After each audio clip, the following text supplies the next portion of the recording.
Hola a todos, muy buenos días en América, buenas tardes aquí en Alemania. Que el Señor les bendiga ricamente. Es para mí un gusto poder verme una vez más con ustedes a través de este medio.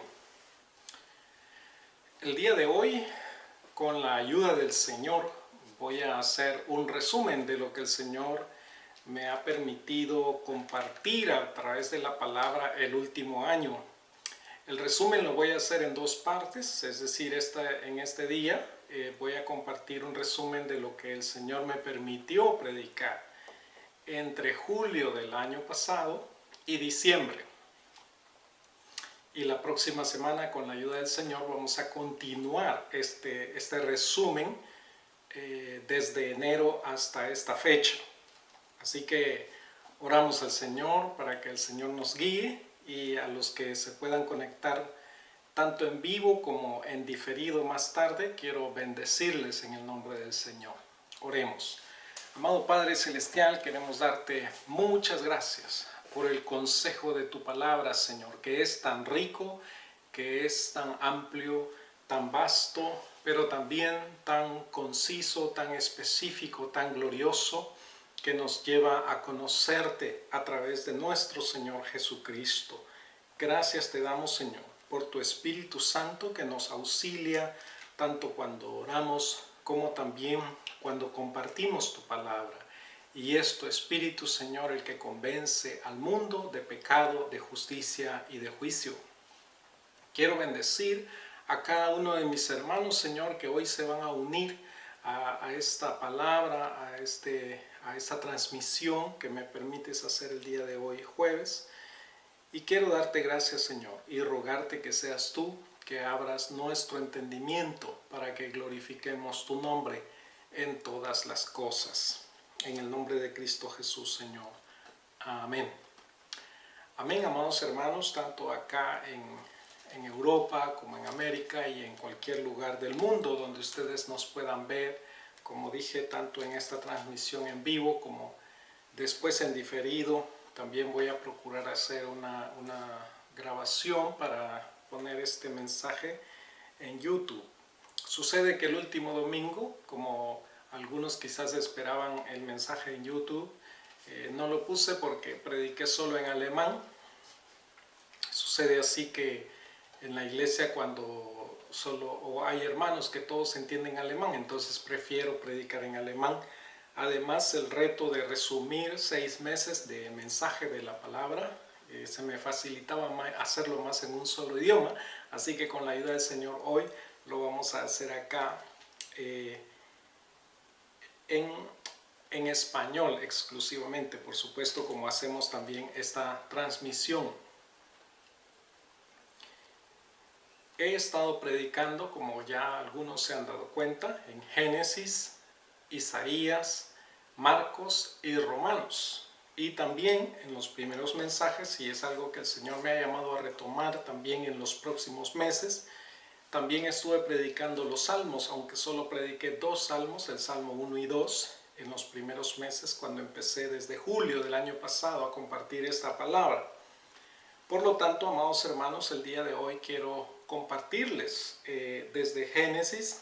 Básicamente encontramos en el capítulo 1 que Dios habló la palabra y creó todas estas cosas hermosas que vemos, pero especialmente creó al hombre.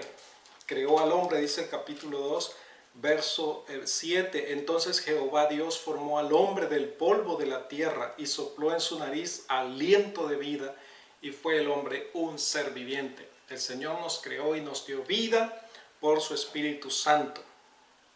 Sin embargo, el capítulo 3 ya vemos que el hombre cae en pecado. Ahora aquí, amados hermanos, hay una promesa maravillosa del Señor, y es que Él va a resolver de una manera definitiva la caída en el pecado del hombre. A través del verso 15 en el capítulo 3 nos dice: y pondré enemistad entre ti y la mujer, y entre tu simiente y la simiente suya. Esta te herirá en la cabeza y tú le herirás en el calcañar.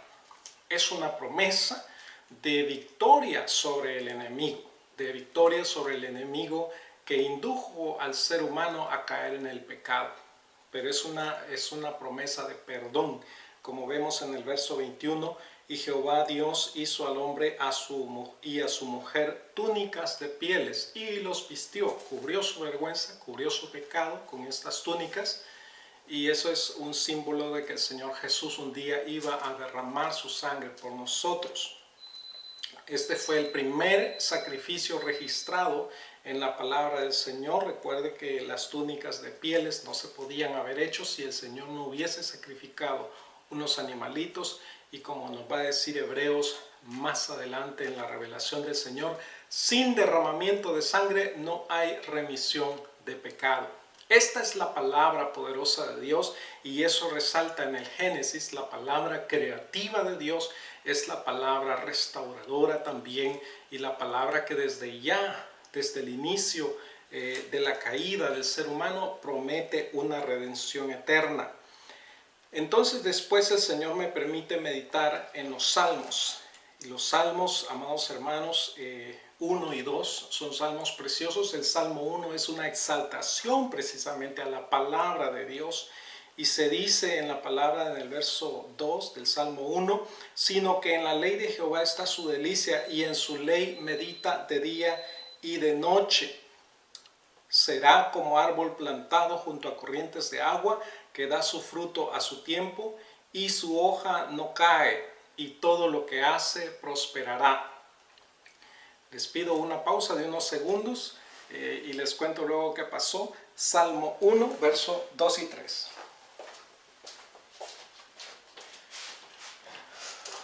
Todo bien, por la gracia de Dios.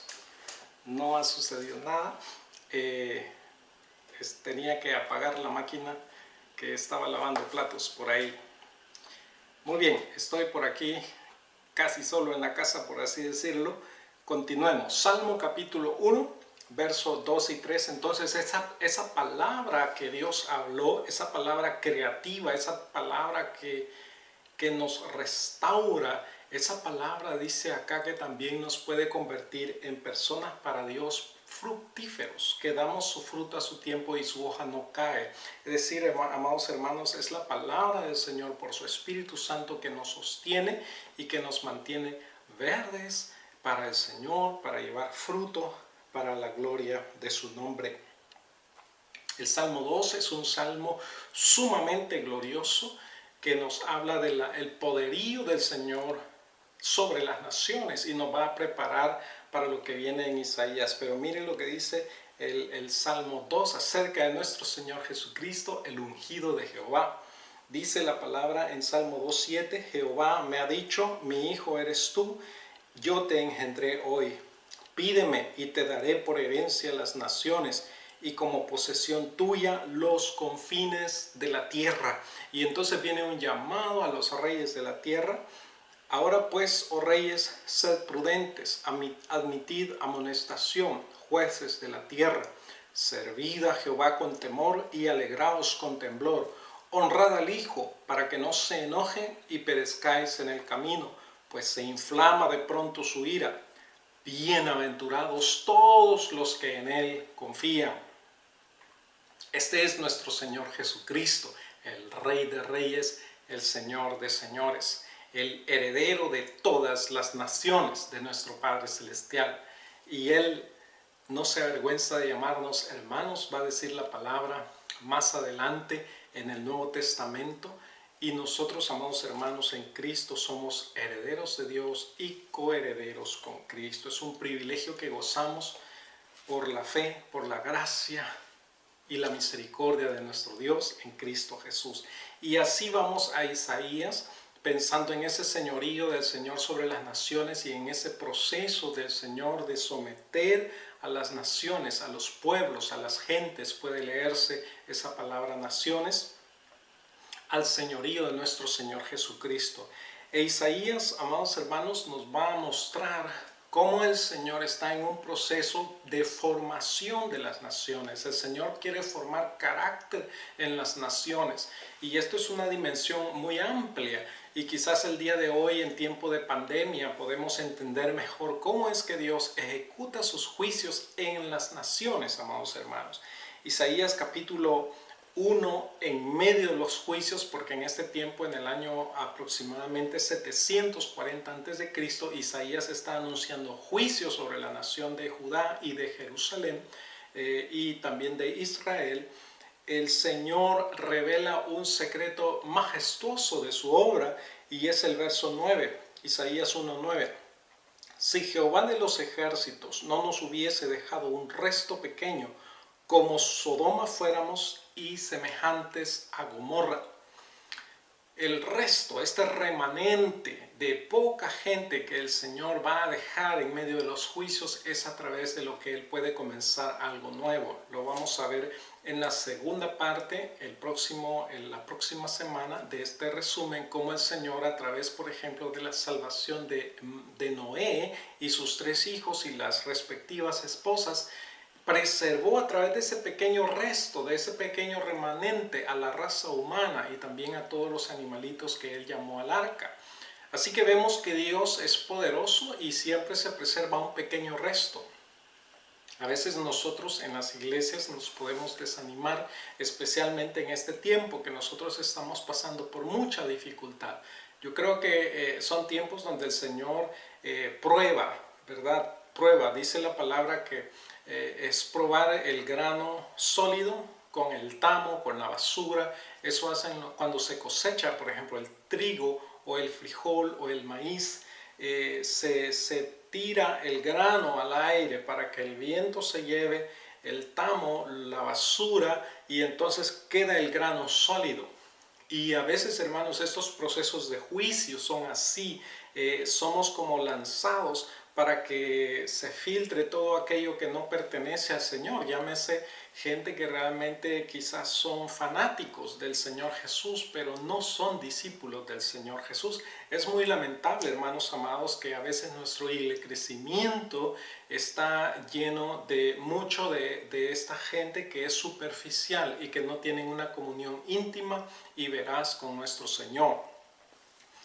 Pero Dios se preserva un remanente. Lo ha hecho siempre en la formación de las naciones, incluso, amados hermanos, y quizás esto se ve mucho más claro en las naciones donde hay persecución. Ahí tiene Dios un remanente. Y no solo son los misioneros, sino también los creyentes fieles que a través de los años se han mantenido fieles en la fe en nuestro Señor Jesucristo. Pero quizá precisamente en los países donde hay persecución se puede de manera más clara ver ese remanente que es fiel delante del Señor. Quizás para nosotros en el occidente, acá en Europa o en América, ir a la iglesia para muchos es como una moda. Lamentablemente para otros hermanos en otros contextos no pueden ni siquiera reunirse de manera pública, pero la fidelidad, el seguimiento, el discipulado en el Señor Jesucristo les puede costar hasta la vida.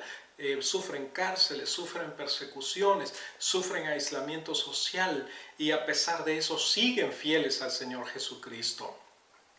En nuestros contextos, en América Latina, aquí en Europa o en el norte de América, a veces se da todo lo contrario. El ser evangélico es como ser favorecido, como por ejemplo el presidente de Brasil que ganó las votaciones con el voto del pueblo evangélico, porque entonces allá en Brasil ser evangélico es sinónimo de un gran poder, de una gran oportunidad. O vemos por ejemplo el señor Trump con las reelecciones que se avecinan, tratando siempre de quedar bien con el pueblo evangélico porque él sabe que allá hay un voto favorable. Así que ven ustedes que es todo lo contrario. En vez de ser discipulado, a veces es conveniencia, pero el Señor entonces se preserva un remanente. Y la palabra dice que no nos engañemos, Dios no puede ser burlado, todo lo que el hombre sembrare, eso también va a cosechar. Así que no hay problema, para eso Dios permite los juicios, e Isaías es majestuoso en revelarnos el Señor a través del profeta Isaías esos procesos de juicio sobre las naciones.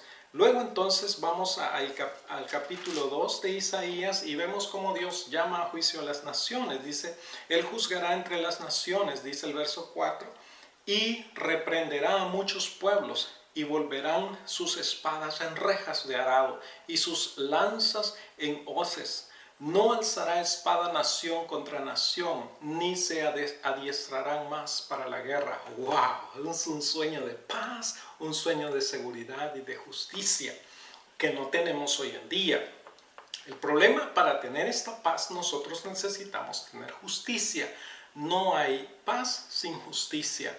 Y nosotros vemos las injusticias del hombre alrededor de la tierra que son tan abundantes, y Isaías las va a acusar en su ministerio profético, va a señalar donde el pueblo de Dios incluso, y ya no digamos las naciones que no quieren reconocer a Dios, caminan lejos de los caminos del Señor y por lo tanto son juzgados, pero sobre todo haciendo tremendas injusticias.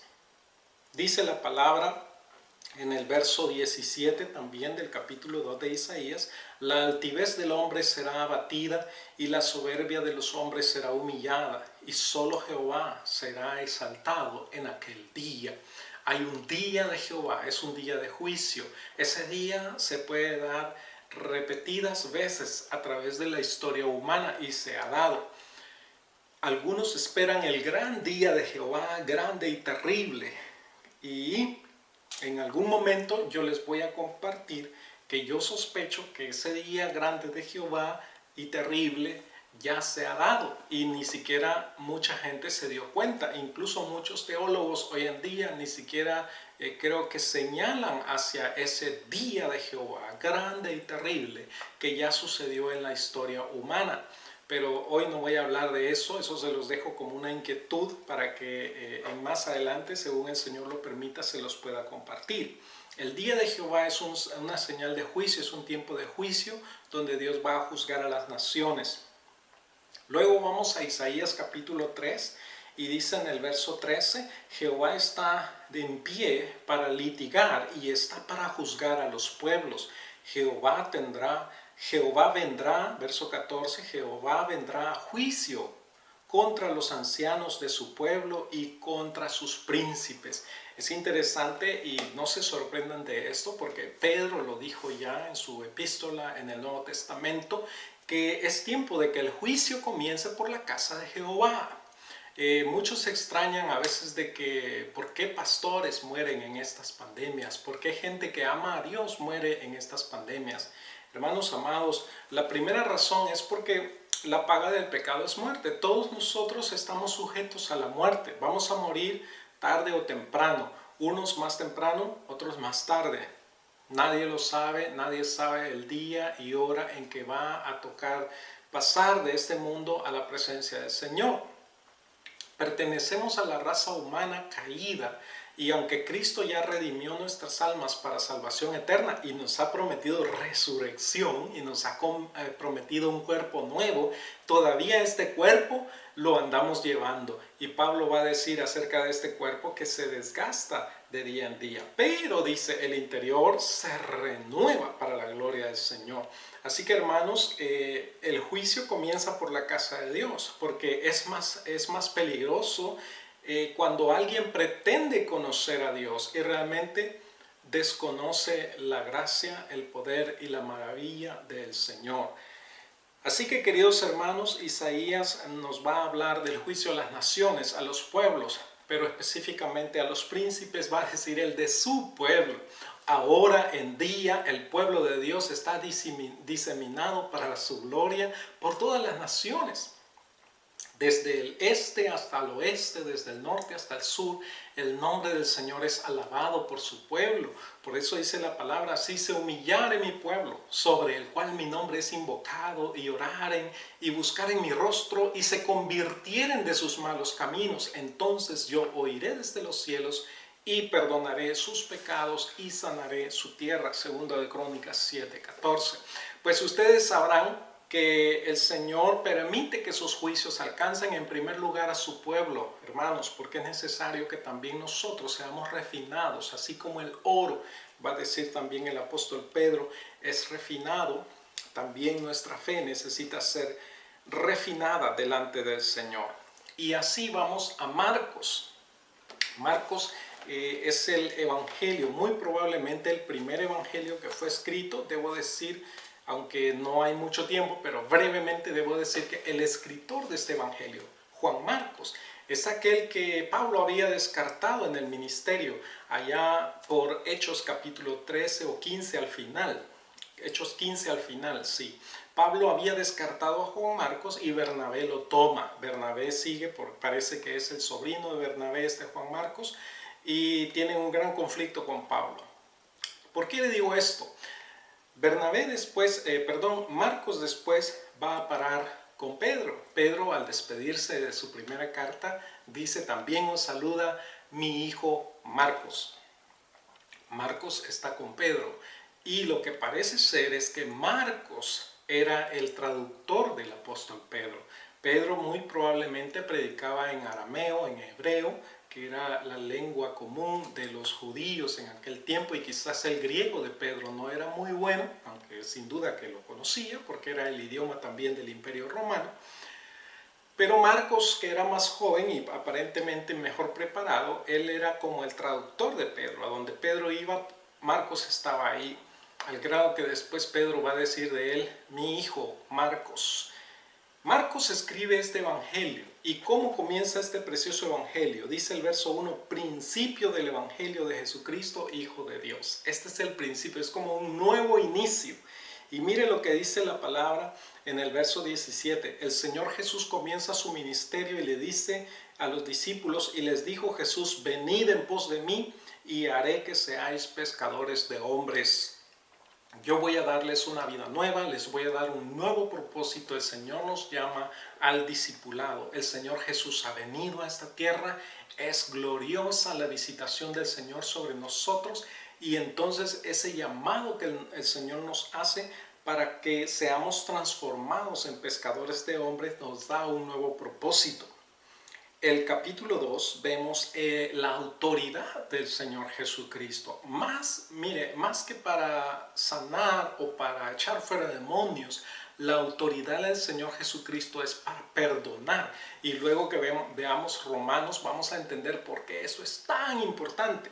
Dice la palabra en el verso 10 del capítulo 2: con aquel hombre que el Señor había levantado, ese hombre que está enfermo o lo va a levantar, que sus amigos lo han llevado con él. Verso 10: para que sepáis que el Hijo del Hombre tiene potestad en la tierra para perdonar pecados, dice al paralítico: a ti te digo, levántate, toma tu lecho y vete a tu casa. Y el hombre se levanta y es sanado.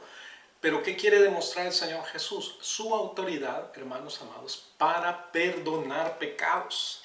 A veces nosotros pensamos que ser sanado de una enfermedad es un gran milagro. Sí, es un gran milagro. Yo fui sanado de cáncer cuando tenía unos 23 años. El Señor me permitió pasar por un proceso, pasé por quimioterapia, etc. Y el Señor me sanó. Él hizo el milagro, es maravilloso. Pero el milagro más grande que el Señor puede hacer y que ha hecho en su autoridad es perdonarnos de nuestros pecados. Aleluya, ese es el milagro más majestuoso que usted se pueda imaginar. Que allá en el Génesis, cuando caímos, el Señor prometió que iba a vencer no solo al que nos llevó el pecado, sino que iba a vencer al mismo pecado. Y el Señor hizo eso en Cristo Jesús, como lo testificó Juan el Bautista.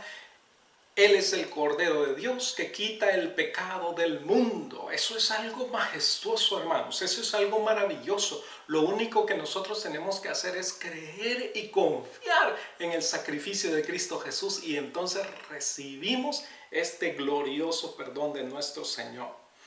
El capítulo 3 entonces continúa hablando, queridos hermanos, acerca de cómo el Señor va a usar una estrategia para que esta buena noticia de su perdón llegue a todas las naciones. Y aquí está la estrategia, verso 13, capítulo 3. Después subió al monte y llamó así a los que él quiso y vinieron a él. Y estableció a 12 para que estuviesen con él y para enviarlos a predicar, y que tuviesen autoridad para sanar enfermedades y para echar fuera demonios. ¡Qué precioso! El Señor Jesús trae una buena noticia y quiere que esa noticia sea esparcida por todas las naciones y llama a 12, que después los va a llamar sus apóstoles. Y entonces la palabra nos muestra cómo el Señor vuelve de la voluntad de Dios su prioridad. Vea lo que dice el verso 20. Y se agolpó de nuevo la gente de modo que ellos ni aún podían comer pan. Disculpen que lo lleve tan rápido, pero mire, ya vamos entrados en el Nuevo Testamento. El verso 33 del capítulo 3 de Marcos nos dice: Él les respondió diciendo: ¿quién es mi madre y mis hermanos? Y mirando a los que estaban sentados alrededor de él, dijo: he aquí mi madre y mis hermanos, porque todo aquel que hace la voluntad de Dios, ese es mi hermano y mi hermana y mi madre. Qué maravilloso, qué precioso. El Señor Jesucristo, recuerda, hermanos, que no se va a avergonzar de llamarnos sus hermanos si nosotros hacemos la voluntad de Dios. Ese es el secreto, hermanos amados. Con Cristo Jesús, nadie tiene cuello con Cristo Jesús. Ni María, que era la mamá, ni los hermanos, ninguno es con Cristo. Si tú te quieres acercar a Cristo, tú necesitas creer en Él. Tú necesitas confiar en Él. Un día vino un hombre rico que quería seguirlo y el Señor le dijo: mira, te falta algo, vende todo lo que tienes y dalo a los pobres. Y el joven empezó: no, eso es demasiado, eso yo no lo puedo hacer. Y ahí se acabó su intención de seguir a Jesús. Queridos hermanos, seguir a Jesús es algo muy radical, pero promete que Él va a transformar tu vida. Él te va a hacer de una persona común y corriente a un pescador de hombres para la gloria de su nombre. Tú vas a ser una persona que vas a ganar almas. Nos dice un proverbio lindo, ¿verdad? Que el que gana almas es sabio. Eso es una bendición del Señor y un regalo que Dios nos da en su llamado. Alguien que experimentó este regalo fue el apóstol Pablo. Y así pasamos nosotros a Romanos. Romanos capítulo 1, Pablo se presenta a sí mismo como un enviado del Señor. Mire lo que dice la palabra en el verso 1. La palabra apóstol solo significa enviados, hermanos. Yo no sé, hoy en día hay un movimiento en el mundo de apóstoles, ¿verdad? Y se creen como que el apóstol fuera un título así como mejor que doctor y no sé qué. Bueno, enviado. Si Dios no te envió, tú no eres nada. Alguien va a venir delante del Señor un día, va a decir: Señor, en tu nombre echamos fuera demonio. En tu nombre, Señor, predicamos por todos lados. Pero el Señor le va a decir a algunos: apártense de mí, no les conozco, hacedores de maldad. Qué triste. Gente que pretende conocer a Dios, pero no son conocidos por Dios. No se trata de si yo soy teólogo y yo entiendo a Dios o pretendo entender a Dios. Si Dios no me conoce, si no soy oveja de su rebaño, estoy perdido, así de simple. Pero Pablo se presenta y dice: soy un siervo de Jesucristo. En primer lugar, un siervo de Jesucristo, un esclavo, un doulos es la palabra, un servidor llamado a ser apóstol, apartado para el evangelio de Dios. A mí, dice Pablo, Dios me apartó para que yo comparta esta buena noticia. Y en el verso 10 le dice a los hermanos en Roma: estoy rogando que de alguna manera tenga al fin, por la voluntad de Dios, un próspero viaje para ir a ustedes. Quiere visitarles en Roma y les va a explicar más adelante que la idea de él realmente es ir a España a predicar el evangelio, y de paso, cuando vaya a España, va a pasar por Roma. Yo estoy convencido que Pablo no consiguió hacer ese viaje a España, pero sí fue a Roma, pero no en las condiciones que él había esperado, sino como prisionero. Así se desenvuelve, se desenlaza el libro de los Hechos y termina justamente con Pablo en prisión allá en Roma. Así que Pablo cumplió el propósito, fue a ver a los hermanos, no en las condiciones que él pensaba, pero el Señor lo llevó. ¿Por qué? Porque él tenía una visión de un enviado. Un enviado dice: yo quiero ir a donde el Señor necesita ser anunciado. Y yo me gozo de que pueda transmitir a través de estos medios la palabra del Señor. Y yo espero y oro, es mi oración, que la palabra del Señor transforme tu vida, tú que me escuchas ahí. Ya voy a tomarme unos minutos para leer los mensajes que algunos me están enviando y por ahí me voy a enterar de dónde estuvieron escuchando esta palabra. Romanos capítulo 2, entonces nos va a empezar a poner, como decimos, los puntos en las íes nos va a indicar entonces lo que es necesario para que nosotros alcancemos la gloriosa redención en nuestro Señor Jesucristo y la justicia tan anhelada para que disfrutemos de la paz que Dios nos quiere dar a todos. Dice el verso 28 de Romanos 2, pues no es judío el que lo es exteriormente, ni es la circuncisión la que se hace exteriormente en la carne, sino que es judío el que lo es en lo interior, y la circuncisión es la del corazón, en espíritu, no en letra, la alabanza del cual no viene de los hombres, sino de Dios. ¡Wow! ¡Qué maravilloso y qué glorioso! La alabanza de un hombre de Dios no viene de los hombres, sino que viene de Dios. Amados hermanos, y si usted es un hombre, usted es una mujer de Dios, su alabanza no proviene de la gente, sino que proviene de Dios. ¿Por qué? Porque Dios le mira con el amor, porque usted ha creído en Cristo, ha confiado en ese precioso sacrificio y Dios le mira como justificada. Mire lo que nos va a decir entonces en el capítulo 3, el libro de Romanos, ¿verdad? Nos dice en la palabra, en el verso 21, pero ahora, aparte de la ley, se ha manifestado la justicia de Dios, testificada por la ley y por los profetas. Mire qué precioso, la justicia de Dios venía siendo testificada ¿por quién? Por la ley desde el Génesis y los profetas, como hemos visto en Isaías. Esta justicia de Dios, dice, es en el verso 22, la justicia de Dios por medio de la fe en Jesucristo para todos los que creen en Él, porque no hay diferencia. Cuando la palabra de Dios va a decir así, no hay diferencia, está hablando de que no hay diferencia entre judíos y no judíos. Es decir, el amor de Dios está extendido a todas las naciones, a todo el que crea en Él, sea este judío o no lo sea. No importa, si tú crees en el Señor Jesucristo serás salvo. Tú y tu casa es la preciosa palabra y la preciosa promesa del Señor que se está cumpliendo cada día en cuanto más gente viene a los pies del Señor Jesucristo. ¿Y qué dice?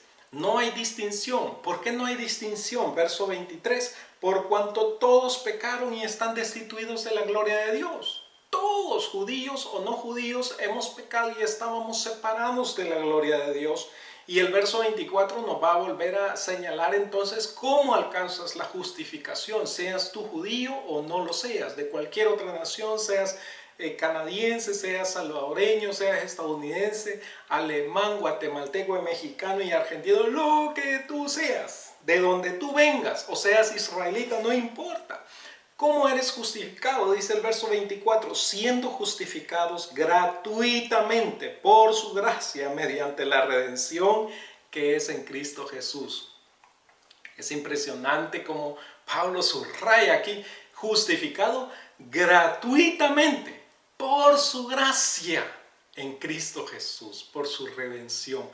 Así es, amados hermanos, que somos justificados por la fe. Nos va a decir entonces el capítulo 5, pero con eso ya me estoy pasando al siguiente resumen de la otra semana. Lo dejo para la otra semana. Así es que vamos a tener, dice la palabra, paz para con Dios. Pero mire todavía el verso 28. El verso 28 del capítulo 3. Concluimos pues, que en conclusión, hermanos, y esto se lo cuenta usted a Adán también, que pecó, fue el primero que pecó, hasta usted ahora en el día de hoy. Yo no sé hace cuántos miles de años vivió Adán, no me atrevo a decirlo, no lo sabemos, hace cuántos miles de años vivió Adán, pero desde Adán hasta el día de hoy, dice la palabra, concluimos pues que el hombre es justificado por fe sin las obras de la ley. Y escuche esta palabra tan bella. ¿Es Dios solamente Dios de los judíos? ¿No es también Dios de las naciones? La palabra gentiles es naciones, etnos en griego. ¿No es también Dios de las naciones? ciertamente también es Dios de las naciones. Así que vemos, hermanos, el Señor dice que amó tanto al mundo que dio a su Hijo unigénito para que todo aquel que en Él crea no se pierda, mas tenga vida eterna. Y esta es la buena noticia anunciada desde Génesis 3, que un día iba a haber victoria sobre el pecado. Esa victoria la ganó el Señor Jesucristo y ahora por la fe podemos ser justificados para la gloria de su nombre. Así que, queridos hermanos, concluye la palabra en el capítulo 4, en el verso 5. Mas el que no obra, sino cree en aquel que justifica al impío, su fe le es contada por justicia. ¿Ya ve? Fe es lo que hay que tener. Si usted no tiene fe, si usted dice, pero yo no vi a Jesús cuando lo mataron, entonces usted es una persona que no tiene fe. La palabra del Señor dice que la fe es la certeza de lo que se espera y la convicción de lo que no se ve. Yo tampoco vi al Señor Jesucristo clavado en la cruz, pero he creído el mensaje de la Sagrada Escritura dada por los profetas y los apóstoles de nuestro Señor Jesucristo. Y ahora nosotros nos podemos gozar también en esa salvación tan gloriosa. Y va a decir la palabra entonces el gran ejemplo de Abraham a partir del verso 16, que Abraham nos da ejemplo, y dice el verso 20 que él tampoco dudó por incredulidad de la promesa de Dios, sino que se fortaleció en fe dando gloria a Dios, plenamente convencido de que era también poderoso para hacer todo lo que había prometido, por lo cual también su fe le fue contada por justicia. Y no solamente con respecto a él se escribió que le fue contada, sino que también con respecto a nosotros, a quienes ha de ser contada, esto es, a todos los que creemos en el que se levantó de los muertos, a Jesús, Señor nuestro, el cual fue entregado por nuestras transgresiones y resucitado para nuestra justificación. Amados hermanos, el Señor Jesucristo fue entregado para nuestra justificación, y ese sacrificio tan perfecto de nuestro Señor hace que nosotros hoy en día podamos ser justificados por la fe. Nos va a decir entonces capítulo 5 verso 1, y entonces tengamos paz para con Dios. Y con esa palabra voy a concluir el resumen de la próxima semana, pero ya dije que lo dejo para la otra semana. La palabra del Señor entonces, hermanos, tiene el poder de hacer que comience algo nuevo, no solo en su vida, sino en las naciones y en toda la humanidad, y lo hizo a través de nuestro Señor Jesucristo. A través del Evangelio de Jesucristo, nosotros podemos experimentar la justicia y la fe, la justicia y la paz a través de la fe. Y a través, hermanos, de la obra del Espíritu Santo. Si no fuera por el Espíritu Santo, nosotros no pudiésemos conocer a Dios. Por eso la promesa tan grande del Señor es que un día Él va a derramar su Espíritu sobre toda carne. Y el Señor lo está haciendo. El Señor está derramando su Espíritu a todo aquel que cree. Así que, queridos hermanos, vivamos en la justicia del Señor Jesús, que es por la fe, para que también nosotros podamos experimentar verdadera paz con Dios y con los hombres. Vivir en justicia por la fe, hermanos, para experimentar paz para con Dios y con los hombres. Esta es la paz que venía anunciada desde tan antiguo, la Shalom, Eirene en griego, esta paz que sobrepasa todo entendimiento, nos va a decir el apóstol Pablo. Amados hermanos, esa es la paz prometida por el Señor y que paso a paso se está realizando en el poder del Señor Jesucristo.